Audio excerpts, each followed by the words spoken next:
नमस्कार दोस्तों, स्वागत है आप लोगों का अनिश जीएस पॉइंट में। आज हम लोग पढ़ेंगे इंसुलिन के बारे में। पिछले क्लास में हम पढ़ा चुके थे आप लोगों को। उसके बाद वाला अगला क्लास है, ये पार्ट 4 है। पार्ट 4 पढ़ रहे हैं किसका? तो बायोटेक्नोलॉजी इन इट एप्लीकेशन, यानी बायोटेक्नोलॉजी का प्रयोग हम लोग कहां कहां पे कर रहे थे। तो देखे थे कि क्रॉप्स में, फसल बनाने में कर रहे हैं, पौधा बनाने में कर रहे हैं, उसके बाद से मेडिसिन में कर रहे हैं। तो मेडिसिन वाला में हम लोग देखना है इंसुलिन कैसे बनता है, ठीक है। तो इसको हम लोग पढ़ेंगे। चलिए, आप लोगों को सबसे पहले ये पता होना चाहिए कि जो इंसुलिन होता है, इंसुलिन की कमी से कौन सी रोग होती है? इंसुलिन की कमी से, शरीर में इंसुलिन की कमी से कौन सा रोग होता है? तो मधुमेह। मधुमेह यानी शुगर होता है, शुगर, इसको डायबिटीज भी कहते हैं, डायबिटीज कहते हैं। इंसुलिन की कमी से होता है डायबिटीज रोग। अब देखिए कि इंसुलिन को बनाता कौन है शरीर में।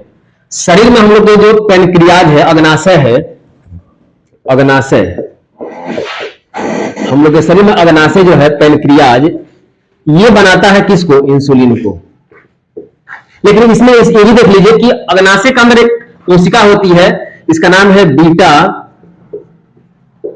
बीटा लैंगरहैंस की सेल। बीटा लैंगरहैंस की जो कोशिका होती है, बीटा लैंगरहैंस की कोशिका, यही किसका निर्माण करती है? तो इंसुलिन का निर्माण करती है। यानी इंसुलिन का निर्माण कौन करती है? तो बीटा लैंगरहैंस की कोशिका होती है अग्नाशय के अंदर, वही इंसुलिन का निर्माण करती है। अब देखिए, जो इंसुलिन होता है, इंसुलिन, ये अगर शरीर में बनेगा, अगर हम लोग के शरीर में इंसुलिन बनता है, अगर इंसुलिन बनता है, तो इस इंसुलिन को, ये जो इंसुलिन है वो ब्लड में ग्लूकोज की मात्रा को इकट्ठा नहीं होने देता है। अगर ब्लड में ग्लूकोज की मात्रा इकट्ठा नहीं होगा तो क्या होगा? शुगर नहीं होगा। शुगर होने का मेन रीजन क्या है? कि ब्लड में ग्लूकोज की मात्रा इकट्ठा होने लगती है। अब जब ब्लड में ग्लूकोज की मात्रा इकट्ठा होने लगेगी तो ब्लड क्या हो जाएगा? मीठा होने लगेगा, और मीठा होगा तो वही शुगर का रीजन होता है, शुगर का कारण होता है। जब हम लोग के शरीर में इंसुलिन बनता है, इंसुलिन कौन बनाता है? तो बीटा लैंगरहैंस की कोशिका बनाती है, जो कहां पे होता है? अग्नाशय में, पेनक्रियाज में। अब ये इंसुलिन अगर शरीर में बन रहा है, प्रॉपर बढ़िया से बन रहा है, तो ये ग्लूकोज को क्या करता है? जो हम लोग के शरीर में ग्लूकोज है, ये ग्लूकोज को 3 जगहों पर बांट देता है। कहां कहां बांटता है? तो अगर ब्लड में ग्लूकोज की मात्रा ज्यादा होने लगेगी तो ये लीवर को दे देगा, कुछ लीवर को दे देगा। अगर लीवर में, आप जानते हैं ग्लूकोज किस के रूप में रहता है? तो ग्लाइकोजन के रूप में। लीवर में जो ग्लूकोज होता है, ग्लूकोज किस रूप में रहता है? ग्लाइकोजन के रूप में। जब हम लोग के शरीर में ग्लूकोज ज्यादा हो जाता है तो लीवर कुछ एक्स्ट्रा रख लेता है, ग्लूकोज को किसके रूप में रखता है? तो ग्लाइकोजन के रूप में रखता है। यही ग्लाइकोजन फिर से ग्लूकोज के रूप में बन के और आपके शरीर में प्रोवाइड हो जाता है, आ जाता है। अगर लीवर को दिया, अगर इससे भी नहीं हुआ, अभी ब्लड में ज्यादा ग्लूकोज की मात्रा है, तो किसको दे देगा? वसीय ऊतक को दे देगा, वसीय ऊतक को, यानी फैटी टिश्यू को दे देगा, फैटी टिश्यू को दे देगा। अगर फैटी टिश्यूज में भी देने से पूरा नहीं हुआ तो किसको दे देगा? तब दे देगा ये मसल सेल्स को, पेशीय कोशिका को, पेशीय कोशिका यानी मसल सेल, मसल सेल को दे देता है। यानी जो ग्लूकोज होता है शरीर में 3 जगहों पर बढ़ जाता है, कुछ लीवर में बढ़ जाएगा, कुछ वसीय ऊतक में बढ़ जाएगा यानी फैटी टिश्यू में बढ़ जाएगा, और कुछ पेशीय ऊतक में चला जाएगा, पेशीय कोशिका में चला जाएगा यानी मसल सेल में चला जाएगा, ठीक है। तो ब्लड में ग्लूकोज की मात्रा इकट्ठा नहीं होता है, जब तक इंसुलिन है तब तक नहीं इकट्ठा होगा। अब देखिए, इंसुलिन की कमी हो गई। जब इंसुलिन की कमी हो जाएगी तब जानते हैं कि मधुमेह रोग होता है, डायबिटीज रोग होता है, क्योंकि उस ग्लूकोज को, उस ग्लूकोज की कंसंट्रेशन को बांटने वाला कोई नहीं है, इंसुलिन नहीं है, ठीक है। तो देखिए, जिन लोगों को इंसुलिन की कमी हो जाती है शरीर में, उनको क्या होता है? डायबिटीज होता है। अब डायबिटीज का इलाज क्या है? तो वैज्ञानिकों ने क्या सोचा कि जिसके अंदर इंसुलिन नहीं बन रहा है उनको क्या करना है? इंसुलिन की सुई देना है, इंसुलिन की दवा देना है। अब ये इंसुलिन बनाया कहां से जाए? तो पहली बार क्या हुआ कि सबसे पहले वैज्ञानिकों ने उस इंसुलिन को जानवरों से बनाना शुरू किया, सुअर से, गाय से, सुअर के अग्नाशय से, गाय के अग्नाशय से बनाने की काम शुरू किया। लेकिन उससे होता क्या था कि उसे व्यक्ति को इन्फेक्शन होने लगता था, साइड इफेक्ट उसका आने लगता था, एलर्जी होने लगता था। ठीक है, चलिए उसको हम पढ़ते हैं।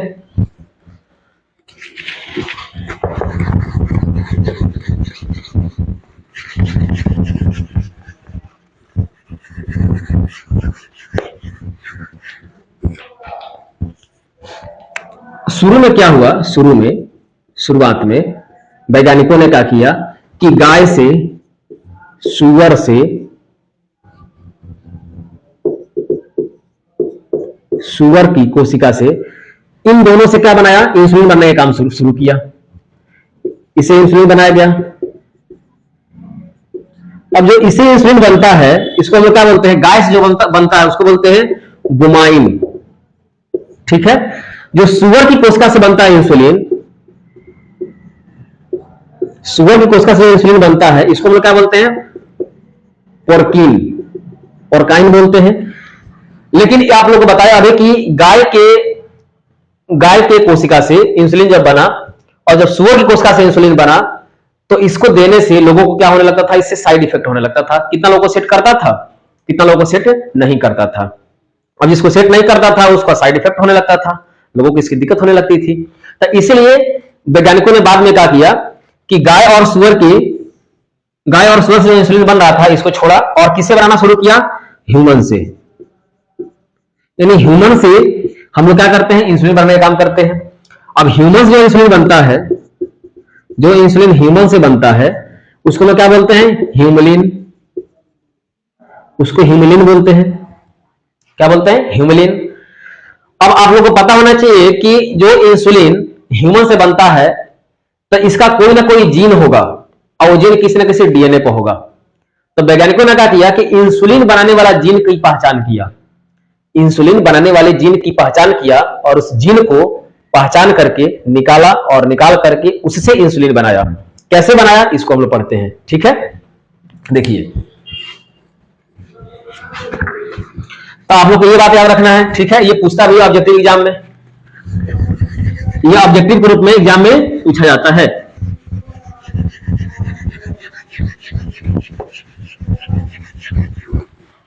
चलिए देखते हैं। तो बायोटेक्नोलॉजी का प्रयोग करके, बायोटेक का प्रयोग करके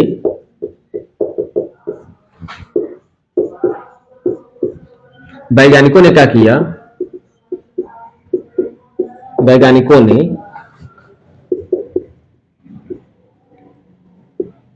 ह्यूमन की कोशिका से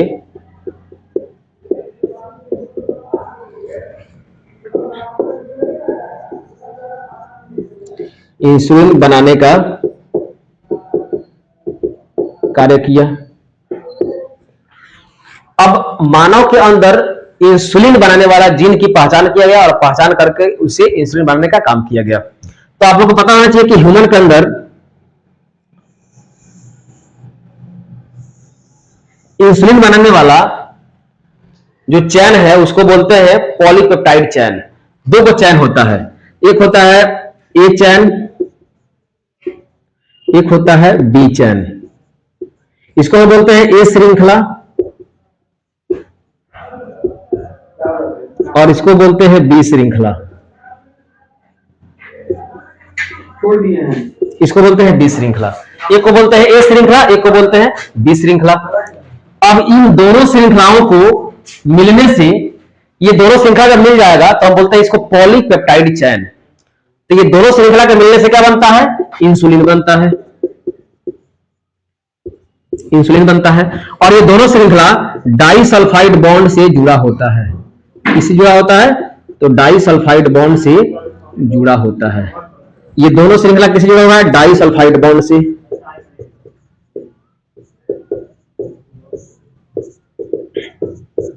डाइसल्फाइड बॉन्ड से दोनों श्रृंखला ए और श्रृंखला बी जुड़ा होता है।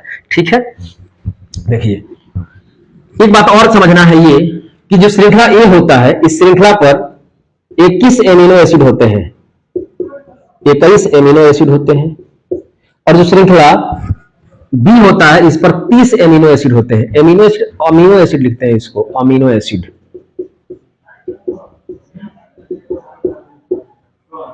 अमीनो एसिड, ठीक है। तो इस पर 21 अमीनो एसिड होता है, इस पर 30 अमीनो एसिड। आप लोग को यह भी पता होना चाहिए कि 20 अमीनो एसिड के मिलने से, जब 20 अमीनो एसिड मिलता है तो 20 अमीनो एसिड के मिलने से बनता है क्या, एक प्रोटीन। 20 अमीनो एसिड के मिलने से बनेगा एक प्रोटीन। ठीक है, यानी अमीनो एसिड के मिलने से ही प्रोटीन बनता है। देखिए एक चीज और समझते हैं। तो ये बात याद रखना है कि इंसुलिन ह्यूमन में श्रृंखला ए और श्रृंखला बी यानी ए चैन और बी चैन से बनता है। ए चैन और बी चैन के मिलने से इंसुलिन बनता है। और ये ए चैन और बी चैन किससे जुड़ा होता है? तो डाइसल्फाइड बॉन्ड से जुड़ा होता है। ठीक है। कोई भी चीज बनता कैसे है, इंसुलिन बनता कैसे है? जैसे कोई डीएनए है, जैसे मान लीजिए कि ये डीएनए है, ये है डीएनए, ये हम लोग के शरीर का डीएनए है। ये डीएनए पहले खुलता है, यानी इसमें अनुलेखन होगा तो ये खुलेगा, तो क्या बनाएगा? पहले एमआरएनए। क्या बनता है? एमआरएनए। और एमआरएनए में क्या होता है? अनुवादन होता है। अनुवादन यानी ट्रांसलेशन। तब क्या बनेगा? प्रोटीन। और प्रोटीन जब बन जाता है तो प्रोटीन क्या किसमें बदल जाता है? इंसुलिन में। इंसुलिन में बदल जाएगा। ये होता है अनुलेखन। अनुलेखन होता है। तो कोई भी हम लोग के शरीर में कोई चीज बनता है, इंसुलिन बने, हार्मोन बने, एंजाइम बने, उसका सबका सूचना किस पर होता है? डीएनए पर होता है। और डीएनए से पहले अनुलेखन से एमआरएनए बनता है। एमआरएनए में अनुवादन होगा तो क्या बनेगा? प्रोटीन बनेगा। देखिए यहां पे 9 छूट गया है। प्रोटीन बनेगा। और जब प्रोटीन बन जाएगा तो वो चीज किसमें कन्वर्ट हो जाएगा? इंसुलिन में। तो आप लोग ये भी बात पता होना चाहिए कि पहले कौन सा इंसुलिन बनता है? तो पहले अपरिपक्व इंसुलिन बनता है। पहले अपरिपक्व इंसुलिन बनेगा। कैसा इंसुलिन बनेगा? अपरिपक्व। ये अपरिपक्व इंसुलिन तब बनता है जब श्रृंखला ए और श्रृंखला बी के साथ एक श्रृंखला सी जुड़ा रहता है। देखिए इसको समझाते हैं, इसको मिटा रहे हैं।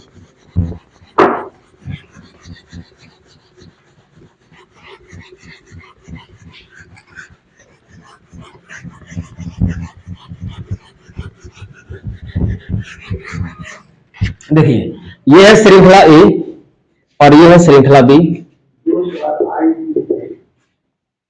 ए चैन, ये है बी चैन। ये दोनों किस जुड़ा हुआ है? डाइसल्फाइड बॉन्ड से जुड़ा हुआ है।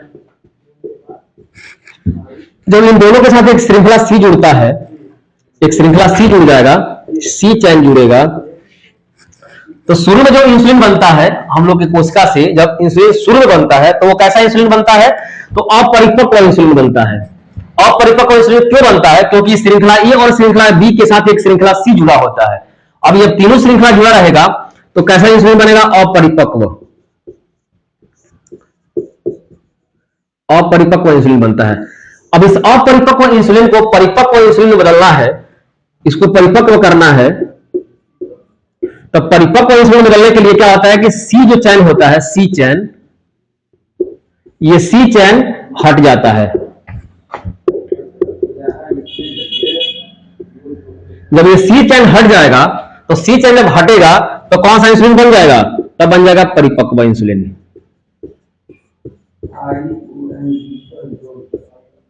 तब बनेगा परिपक्व इंसुलिन। आ रही बात समझ में? देखिए तो अब इंसुलिन को बनाना है। अब वैज्ञानिकों ने कहा कि एक वैज्ञानिक कंपनी है अमेरिका के, एली लिली। एली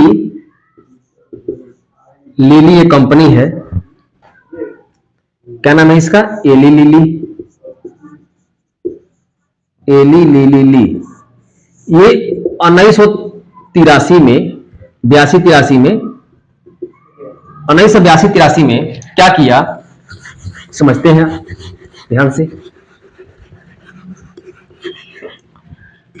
ये इस श्रृंखला को लिया और बी श्रृंखला को लिया। ये कंपनी ने श्रृंखला ए को यहां पर ले लिया, ये ए चैन है, और यहां पे बी चैन को ले लिया, बी चैन को ले लिया, ए चैन और बी चैन को ले लिया। ठीक है। जो इंसुलिन बनाता है, परिपक्व इंसुलिन हमको बनाना है, सी चैन में कोई काम नहीं है। हम लोग शरीर में बनता है तो पहले अपरिपक्व इंसुलिन बनता है। अपरिपक्व इंसुलिन इसलिए बनता है क्योंकि उसमें क्या जुड़ा हुआ है? सी चैन जुड़ा हुआ है। जब सी चैन जब तक रहता है तब तक इंसुलिन कैसा रहता है? अपरिपक्व। परिपक्व करना है तो सी चैन हट जाता है तो कैसा इंसुलिन बन जाता है? परिपक्व इंसुलिन। तो वैज्ञानिकों ने क्या किया कि इसी श्रृंखला ए को और श्रृंखला बी को लिया और इसको क्या किया? इन दोनों में क्या किया? इन दोनों का सीक्वेंसिंग कराया। श्रृंखला ए और श्रृंखला बी का सीक्वेंसिंग हुआ और सीक्वेंसिंग होने से क्या हुआ कि इसमें इसको एमआरएनए में बदल दिया गया। इसका mRNA बना लिया गया, mRNA, ठीक है। इसकी सीक्वेंसिंग की पहचान हुई और पहचान करके इसका mRNA बना लिया गया। mRNA में क्या हुआ कि रिवर्स ट्रांसक्रिप्शन किया गया। कौन सा ट्रांसक्रिप्शन? रिवर्स। अच्छा, यहां पर नीचे दिख नहीं रहा होगा, ऊपर लिखते हैं।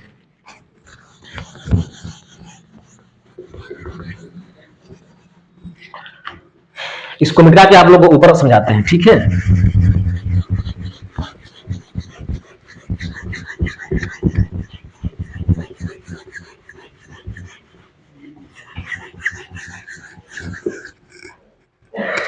अमेरिकी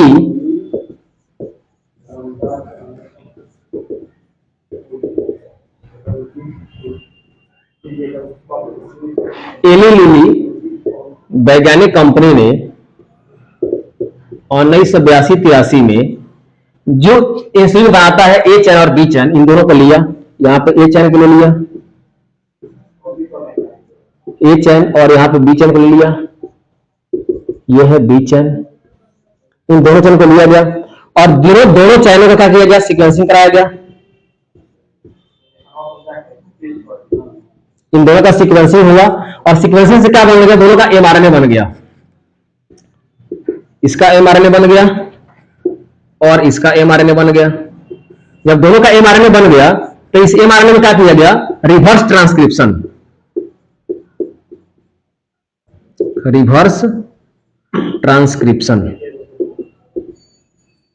यहां भी हुआ रिवर्स ट्रांसक्रिप्शन।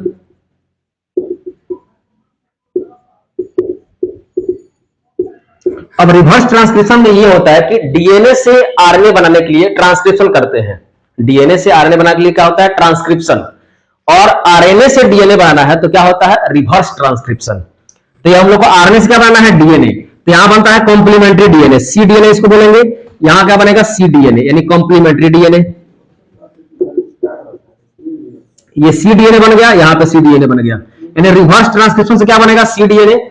आप लोग को पता होना चाहिए कि जो डीएनए होता है, ये डीएनए से क्या बनता है? जब ट्रांसक्रिप्शन होगा, ट्रांसक्रिप्शन तो क्या बनता है? एमआरएनए बनता है। क्या बनता है? एमआरएनए। लेकिन अगर आपको एमआरएनए से डीएनए बनाना है तो क्या करना पड़ता है? Reverse transcription.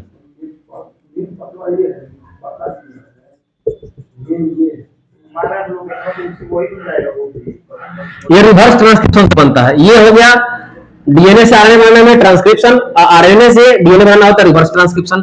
तो इसे जो बनता है इसको सी डीएनए बोलते हैं, कॉम्प्लीमेंट्री डीएनए। कॉम्प्लीमेंट्री डीएनए बन गया। इन दोनों डीएनए को लेकर के क्या किए? ई कोलाई में जोड़ दिया गया। पहले प्लाज्मिड में लिया गया, प्लाज्मिड यहां पर लिया गया। ये प्लाज्मिड कौन सा है? PBr322 है, जो पढ़ा चुके हैं पीछे। यहां पे इसको जोड़ दिया गया, ये यहां पे जुड़ गया और बी श्रृंखला यहां पे जुड़ गया।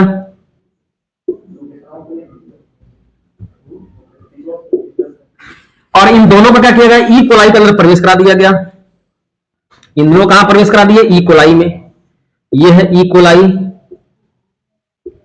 ये भी है ई कोलाई। ई कोलाई में प्रवेश करा दिए। ई कोलाई में ये दोनों चला गया। इसका एक मुख्य डीएनए होगा पहले से ही, ये भी ई कोलाई में चला गया। इसका भी मुख्य डीएनए होता है। और ई कोलाई के अंदर कॉपी बन रहा है। किसका कॉपी बन रहा है? एक चैन का और बी चैन का, यानी ए चैन और बी चैन का कॉपी कहां बन रहा है? ई कोलाई के अंदर। और ई कोलाई के अंदर जितना जब कॉपी बन जाएगा तो इन दोनों से क्या निकालेंगे? यानी इससे और इसे दोनों से क्या निकालेंगे? श्रृंखला ए को निकालेंगे। श्रृंखला ए और श्रृंखला बी को निकाल करके, इन दोनों श्रृंखला को निकाल करके किसे जोड़ देंगे? डाइसल्फाइड बॉन्ड से जोड़ देंगे। जब डाइसल्फाइड बॉन्ड से जोड़ देंगे तो क्या बन जाएगा? इंसुलिन।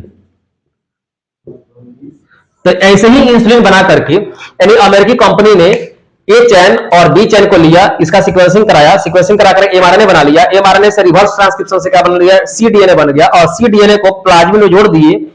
कौन सा प्लाज्मिड? तो PBr322। ये कौन सा प्लाज्मिड है? तो PBr322। इसमें जोड़ दिया गया और जोड़ करके ई कोलाई में डाल दिया गया। और ई कोलाई के अंदर इसका कॉपी बन रहा है, ए चैन का और बी चैन का, जो इंसुलिन बनाता है। और इन दोनों चैनों को लेकर के इन दोनों से कैसे जोड़ दिए, श्रिंक दोनों ए चैन और बी चैन को हम लोग डाइसल्फाइड बॉन्ड से जोड़ दिए, और जोड़ने के बाद से क्या बन गया, इंसुलिन बन गया। तो ऐसे ही इंसुलिन बना करके और हम लोग ह्यूमन को देते थे, तो इसे कोई भी एलर्जी, कोई भी साइड इफेक्ट नहीं होता था। ठीक है, तो ये हम लोग का हो गया इंसुलिन का क्लास। अब इसके बाद वाला क्लास 2 दिन में आप लोग का जो जैव प्रौद्योगिकी का अनुप्रयोग है वो खत्म हो जाएगा। ठीक है, तो आप लोग लगातार बने रहिए और लगातार वीडियो देखिए, आपको पूरा 12th का सिलेबस एकदम A to Z इसमें पढ़ाया जाएगा। ठीक है, धन्यवाद।